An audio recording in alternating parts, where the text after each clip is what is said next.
Sidang gugatan terhadap aktivis Roky Gerung digelar di Pengadilan Negeri Jakarta Selatan. Materi gugatan disorot karena meminta pengadilan melarang Roky Gerung bicara di berbagai forum. Namun penggugat menyebut gugatannya diklaim relevan. Kontroversi, kritikan, dan pernyataan aktivis Roky Gerung terhadap Presiden Joko Widodo kini bergulir ke pengadilan. Gugatan terhadap Roky Gerung diajukan oleh advokat David Tobing. Roky digugat secara perdata karena pernyataannya yang dianggap menghina Presiden. Penggugat David Tobing meminta pengadilan agar Roky Gerung tidak menghina kepala negara. Selain itu, penggugat meminta pengadilan mengabulkan gugatan agar Roky Gerung dilarang menjadi pembicara di berbagai acara selama seumur hidup. Namun pakar hukum pidana Muzakir mempertanyakan legal standing penggugat yang menggunakan pasal konstitusi dan perdata. Kita mencantolkan gugatan itu langsung pada Undang-Undang Dasar 45, kayaknya itu nggak boleh ya, atau nggak ada konstruksinya, kecuali kalau dia menguji terhadap satu undang-undang. Itu punya legal standing-nya ada. Tapi kalau menuduh seseorang melanggar Undang-Undang Dasar 45 itu tidak bisa gitu.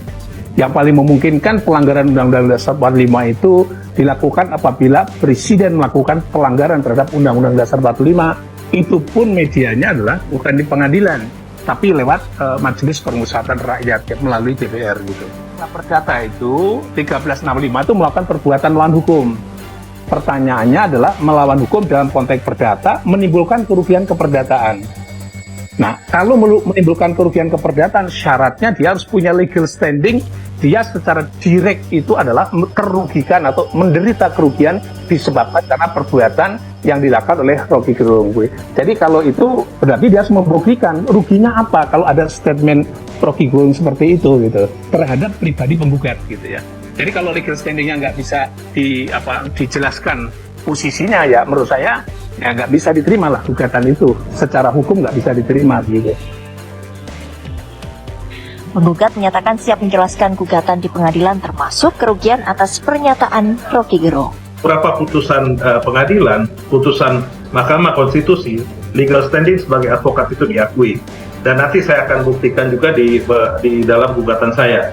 Yang kedua mengenai kerugian, ini saya analogikan ketika bendera kita dikibarkan terbalik dalam suatu event, sebagai warga negara kita akan marah, kita akan merasa dihina.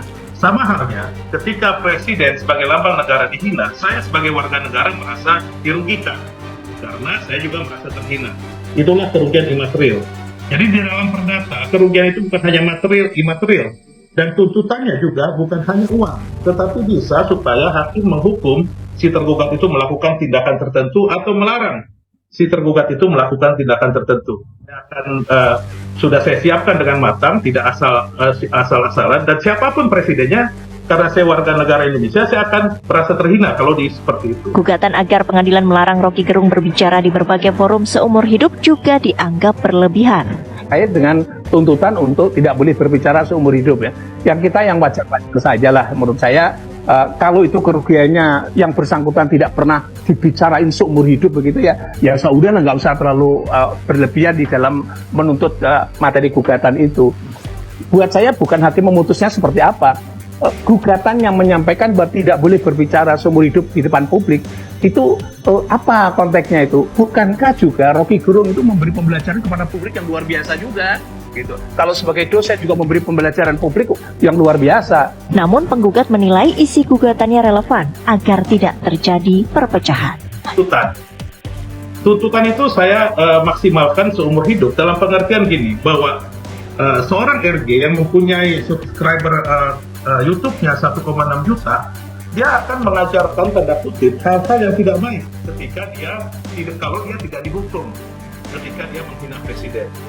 Dan coba bayangkan, itu aja yang menonton YouTube-nya. Bagaimana dengan seluruh rakyat Indonesia yang menonton? Kemungkinan ada yang meniru-niru. Dan akibatnya pun satu hari kemudian sudah adanya kekacauan di beberapa daerah, adanya demonstrasi, adanya penolakan RG menjadi pembicara. Jadi yang saya mintakan ke hakim itu sangat relevan supaya tidak ada perpecahan di negara ini.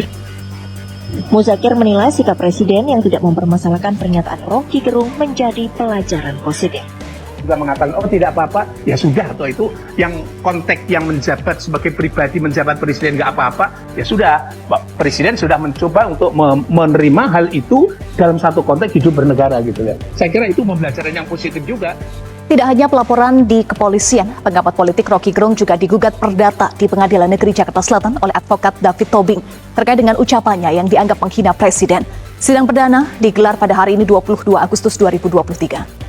Pengadilan Negeri Jakarta Selatan menunjuk Jumyanto sebagai hakim ketua, Alfian dan Atri Yaksono sebagai hakim anggota untuk mengadili gugatan perdata terhadap Rocky Gerung.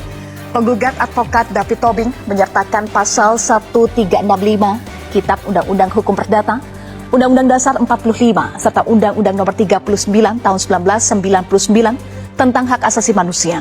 Dalam gugatannya, David Tobing meminta hakim menghukum Rocky Gerung tidak menjadi pembicara, narasumber, wawancara monolog, maupun dialog di berbagai acara di suatu tempat, baik melalui media mainstream ataupun media sosial selama seumur hidup. Dan untuk mengetahui kondisi terkini, kita terhubung dengan Bianca Sumendap di Pengadilan Negeri Jakarta Selatan. Bianca, apa saja poin gugatan yang dilayangkan oleh David Tobing terhadap Rocky Gerung? Selamat siang Eva dan pemirsa di rumah. Informasi yang bisa kami sampaikan terkait dengan gugatan yang dilayangkan oleh David Tobing terhadap Rocky Gerung sendiri ada 2 poin. Yang pertama adalah untuk pihak dari David Tobing sendiri menyampaikan untuk pihak dari Rocky Gerung meminta maaf atas pernyataannya terhadap Presiden Joko Widodo terkait untuk tidak menghina Presiden selaku kepala negara. Selanjutnya adalah terkait dengan Rocky Gerung sendiri diminta untuk tidak hadir baik sebagai pembicara dalam media online, offline, TV, radio ataupun seminar karena pernyataannya yang tidak sopan dan tidak beradab.